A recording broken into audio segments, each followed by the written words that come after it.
मैं अच्छा हूँ। वाह वाह वाह। नमस्ते। होपफुली आप सब अच्छे होंगे और विंटर्स के मज़े ले रहे होंगे।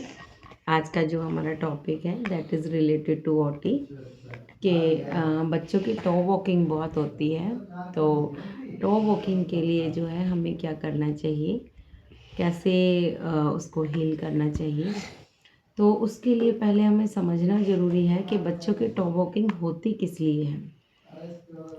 देखिए, टो वॉकिंग होने का जो एक कारण होता है दैट इज़ बेबीज़ की रिफ्लेक्शन कई बार बच्चों के बॉडी में होता है। वो जो रिफ्लेक्शन होता है बच्चों के पैर में होता है। और बच्चों के पैर पे जब स्ट्राइक करते हैं तो हमें बच्चों के बेबीज़ के रिफ्लेक्शन के बारे में पता चलता है। तो उसकी वीडियो मैं इसी में अटैच करूँगी कि कैसे आप आइडेंटिफाई करो और उसके लिए करना क्या है। तो बेबी बेसिकली ये रिफ्लेक्शन क्या काम करता है कि जब हमारा बेबी छोटा होता है तब उस कंडीशन में हमारे बच्चे का जो है वो पंजा जब ऐसे रखा जाता है 2 3 4 मंथ का बच्चा होता है, हम उसको खड़ा करते हैं 6 मंथ तक।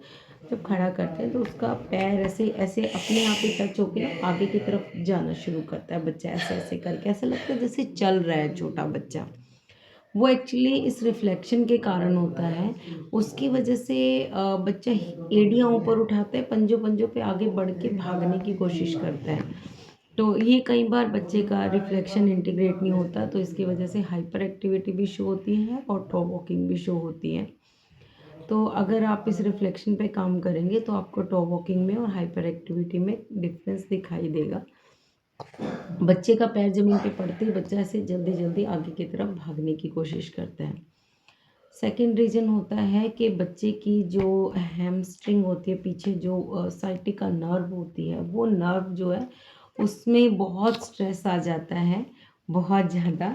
तो उसकी वजह से भी बच्चे का एक तो क्या होता है, खिंचाव अगेंस्ट द ग्रेविटी खिंचाव हो रहा है, तो बॉडी ऐसे ना पीछे की तरफ आती है, यूँ पीछे की तरफ बॉडी हो जाती है। और सेकंड क्या होता है कि काफ मसल्स काफ़ी टाइट हो जाती हैं। उससे रिलीफ़ करने के लिए बच्चा क्या करता है, बच्चा अपने पैर ऊपर उठा के चलता है, क्योंकि वो मसल इतनी टाइट हो गई है और खिंच गई है कि उसकी वजह से बच्चा अपने पैर नीचे नहीं रख पाता। एंड द थर्ड रीज़न जो होता है वो होता है बच्चों के पैरों में सेंसिटिविटी होना, बहुत ज़्यादा सेंसिटिव होना। उसकी वजह से वो बहुत सारे टेक्सचर अपने पैरों पे ले नहीं पाता। तो उस कंडीशन में बच्चा जो है वो अपने पैर ऊपर उठाता है। अब बात आती है रेमेडीज़ कि हमें क्या करना चाहिए टॉ वॉकिंग के लिए। देखिए, सबसे पहली बात कि अगर बेबेन्स के रिफ्लेक्शन है तो उसके लिए आपको बच्चे के पैरों पे जो है वो रिफ्लेक्शन इंटीग्रेशन के लिए सिंपल स्टॉक्स करने होंगे 1 time in a day. Second, अगर बच्चे की हैमस्ट्रिंग में स्ट्रेच लाना है तो स्ट्रेचिंग एक्सरसाइज करनी होगी।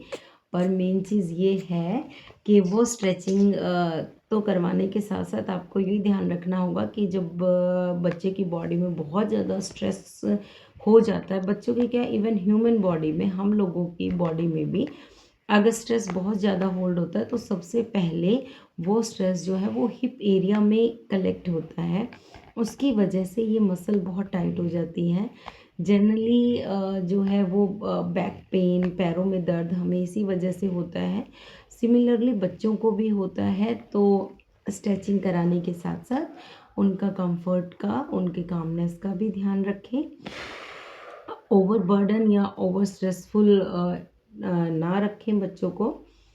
एंड अगर आपके बच्चों को जो बेसिकली प्रॉब्लम आ रही है सेंसिटिविटी की, तो उसमें एक चीज़ होगी कि टेक्सचर्स पे बच्चा जो है वो पैरों को ऊपर उठाएगा, या बहुत ज़्यादा सिकिंग करेगा, कुछ का बिल्कुल नहीं करेगा, जिसका नहीं करेगा उसमें एड़ियाँ ऊपर उठाएगा, पंजों पंजों पे चलने की कोशिश करेगा। तो ऐसी कंडीशन में सेकंड अगर है तो stretching, I told you stretching आपके काम आएगी, बच्चे की जो है हील्स टिकने लगेंगी। थर्ड होता है, अगर आपके बच्चों को सेंसिटिविटी के कारण टो वॉकिंग है तो बच्चों को डिफरेंट टेक्सचर दीजिए।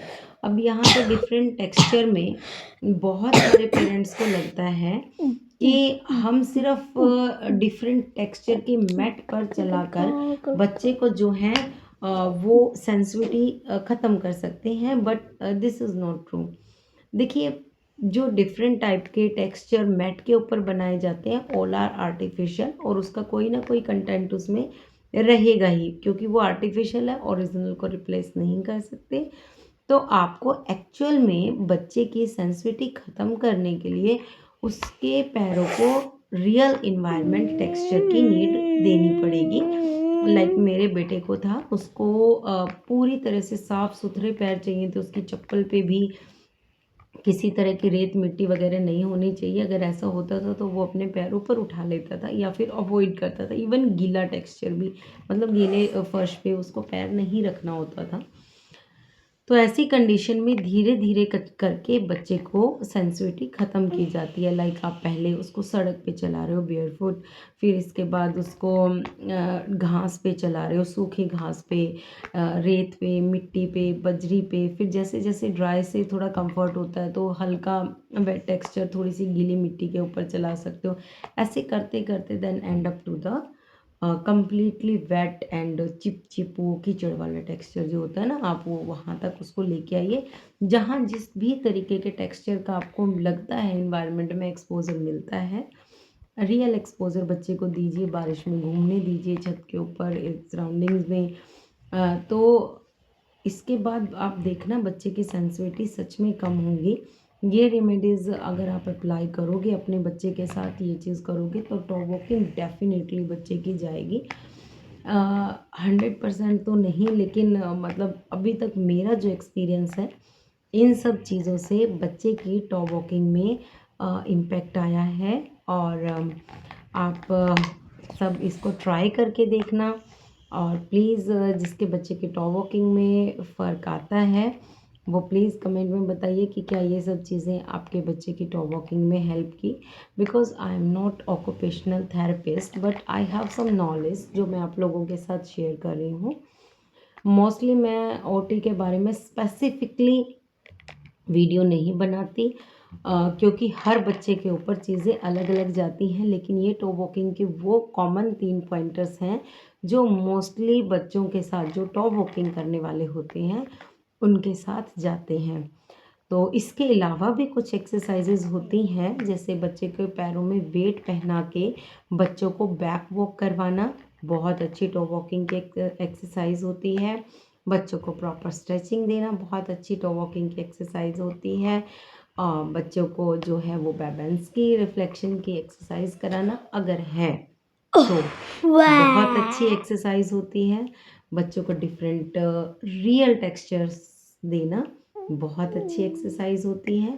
तो आप ये सब ट्राई करें एंड होपफुली आपके बच्चे को जो है वो जल्दी से टो वर्किंग की प्रॉब्लम से जो है वो हल मिल जाए। ये इनिशियल स्टेज पे है। उसके साथ कुछ चीज़ें ऐसी भी होती हैं, जैसे बच्चे की टो वॉकिंग की वजह से बच्चे का जो जॉइंट है, आई मीन बेबी शेप में पैर ऊपर करेंगे, ये वाला जो जॉइंट है, ये वाले ये चीज़ बच्चे की वीक हो गई है। तो बच्चे की जब टॉप वॉकिंग जाएगी उसके बाद इस जॉइंट के ऊपर भी आपको काम करना ज़रूरी है ताकि पैर सीधा रखा जाए। इसलिए मैं वो टॉप वॉकिंग की वीडियो में ऐड नहीं कर रही हूँ, क्योंकि वो जो है वो हमारे पैर के पंजे पे जो है ना वो मसल्स जो है उस पे काम करना पड़ेगा, उसकी स्ट्रेचिंग पे और स्ट्रेंथिंग पे काम करना पड़ेगा। तो वो जो है वो अलाइनमेंट में आ जाएगा। बट बिफोर दैट आपको पहले टो वॉकिंग पे काम करना पड़ेगा। इसके बाद जो अपने पैर की पंजे पर जो एंकल जॉइंट है वहाँ पर उसकी स्ट्रेचिंग पे और उसकी स्ट्रेंथिंग पे काम करना पड़ेगा। धीरे धीरे करके बच्चे के पूरे पैर जो हैं वो अलाइनमेंट में आ जाएंगे। मैं रिलेटेड वीडियो इस वीडियो के साथ अटैच कर रही हूँ। होपफुली ये आपके काम है। Thank you.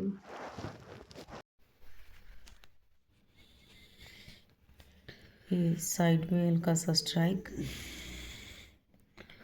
देन फिंगर यहाँ से ऐसे जाते हुए और ये ऐसे। दोनों पैरों पे ऐसे ऐसे। अगर बच्चे को बेबेंस की रिफ्लेक्शन है तो उसका पैर टच करने पे, ऐसे टच करने पे ऐसे बाहर की तरफ जाएगा, और अगर नॉर्मल होगा तो जब हम इसको स्ट्राइक करेंगे तो बच्चे का पैर यूँ अंदर की तरफ फोल्ड होगा। नेचुरल रिस्पॉन्स में अंदर की तरफ फोल्ड होता है। ये फिंगर्स ऐसे अंदर की तरफ बच्चा करेगा जब हम बच्चे के पैर को टच करेंगे, और अगर होगा रिफ्लेक्शन बच्चे में तो ऐसे बाहर की तरफ पैर जाएगा। सेकेंड रीज़न होता है बच्चे का, ये जो मसल है, ये हैमस्ट्रिंग मसल, इनका टाइट होना। जब आप यहाँ से ये काफ मसल को टच करोगे तो ये आपको काफ़ी टाइट लगेगी। जैसे अभी देबू की काफ़ी टाइट है, ये दबाने से ज़्यादा दब नहीं रही है, उसको पेन हो रहा है। इसके लिए मैं इसको स्ट्रेचिंग कराती हूँ। तो ऐसी कंडीशन में बच्चे का पोस्चर ऐसे आउटवर्ड की तरफ होगा, प्लस ये मसल्स जो टाइट होंगी, इसकी वजह से बच्चा टॉप वॉकिंग करेगा, ऐसे पैर उसके उठेंगे ऊपर की तरफ। तो हमें स्ट्रेचिंग एक्सरसाइज करानी पड़ेगी इस मसल के लिए कि ये रिलैक्स हो सके। आपको सिकाई करनी होगी, प्लस ये मसल्स जो है ना, इनको स्ट्रेचिंग देनी होगी और स्ट्रेंथिंग देनी होगी। ये काफ़ी बड़ा कारण होता है टॉप वॉकिंग का। अगर हम इनको प्रॉपर स्ट्रेचिंग देते हैं तो टॉप वॉकिंग जो है वो चली जाती है। अगर बच्चा पीछे की तरफ झुका हुआ है तो भी ये काम करेगी, प्लस ये एक्सरसाइज जो है टॉप वॉकिंग में भी हेल्प करेगी। देविश झुको बेटे, धीरे धीरे आगे। बच्चे के नीज नहीं बैंड होने चाहिए। अपना वेट बच्चा पैरों पे ले और धीरे सीधा सीधा, हाँ, धीरे धीरे करके आगे बैंड हो। देविश, बच्चे को हेल्प करना है, आपको सिर्फ हेल्प करना है, बच्चा खुद से करेगा। नीज नहीं बैंड होने चाहिए। देविश धीरे धीरे पैर पकड़ो बेटे, पैर के टोस टच करो, टोस टच करो बेटा। हाँ, टोस टच करो, पकड़ के रखो बेटा। देविश पकड़ के रखो अपने टोस, हाँ ऐसे पकड़ के रखो। गुड, चलो सीधे हो जाओ, सीधे हो जाओ बेटा। इसमें बच्चे को सीधा लिटाओ। ये बिल्कुल इनिशियली जब आप स्टार्टिंग करते हो बच्चे को टॉप वॉकिंग के लिए, तो ये एक्सरसाइज है कि लेग पूरी सीधी करो और पैर को अंदर की तरफ ऐसे दबाओ। 10 काउंट एंड देन रिलीज। बिल्कुल सिंपल स्ट्रेचिंग है बाहर की तरफ। 10 काउंट एंड रिलीज। जब भी बच्चे का पैर ऐसे जाता है तो ये मसल रिलैक्स होती है, तो इसीलिए बच्चे टॉप वॉकिंग करते हैं। अगेन इसको धीरे धीरे धीरे धीरे अंदर की तरफ स्ट्रेच। अगेन 10 काउंट तक।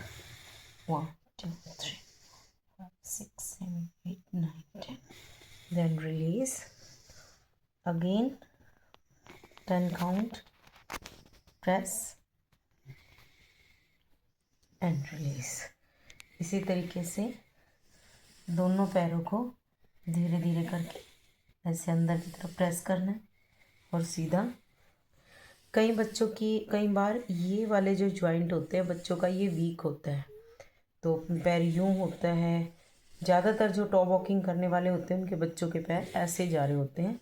तो जब आप ये अंदर की तरफ स्ट्रेचिंग कराएंगे तो ये ध्यान रखना कि पैर बिल्कुल ऐसे सीधा हो, यहाँ से लेके यहाँ तक, और तब उसको ऐसे अंदर की तरफ प्रेस करना है पैर को अच्छे से।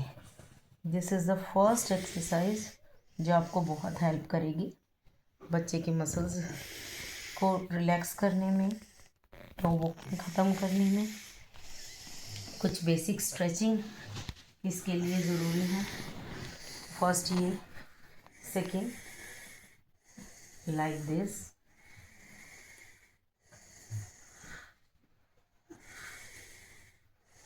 नॉर्मल स्ट्रेचिंग है ये।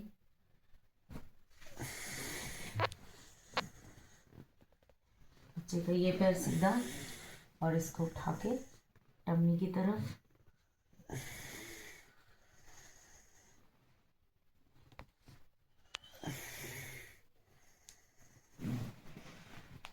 ये पहला पैर सीधा, इसको उठा के टम्मी की तरफ, और ये सीधा रहना चाहिए। मतलब यूं यूं नहीं जाता, एकदम सीधा। एक बहुत अच्छी एक्सरसाइज होती है इसी स्ट्रेचिंग के लिए। एक पैर सीधा करो, दूसरा पैर बच्चे का फोल्ड करो और पैर पे रखो। अब देखना कि ये घुटना ना अंदर की तरफ जा रहा होगा, हमें ये घुटना ऐसे सीधा करना है, मतलब एकदम पैर ये स्ट्रेट आना चाहिए, ऐसे स्ट्रेट ऐसे रखना है पैर को और एकदम स्ट्रेट बाहर, और धीरे धीरे अंदर की तरफ पैर को लेके जाना है। देन प्रेस, 10 काउंट तक होल्ड करना है। अगेन दूसरे पैर से 3 रिपीटेशन तक ही करना है। अभी देखो देवेश का पैर थोड़ा अंदर की तरफ आ रहा है, इसको ऐसे बाहर की तरफ लेके आना है, यानी कि ये पैर बिल्कुल सीधा अलाइंड। धीरे धीरे करके पैर को अंदर की तरफ प्रेस करना है और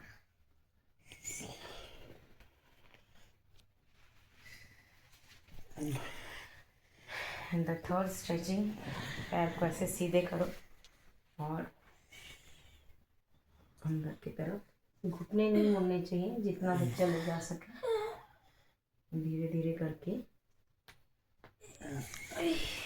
this is the third stretching, जो स्टार्टिंग में आप बच्चों की कर सकते हो जो बच्चे आपको कोऑपरेट नहीं कर रहे, और इसके बाद जब बच्चे आपको कोऑपरेट करें नेक्स्ट स्ट्रेचिंग वो है।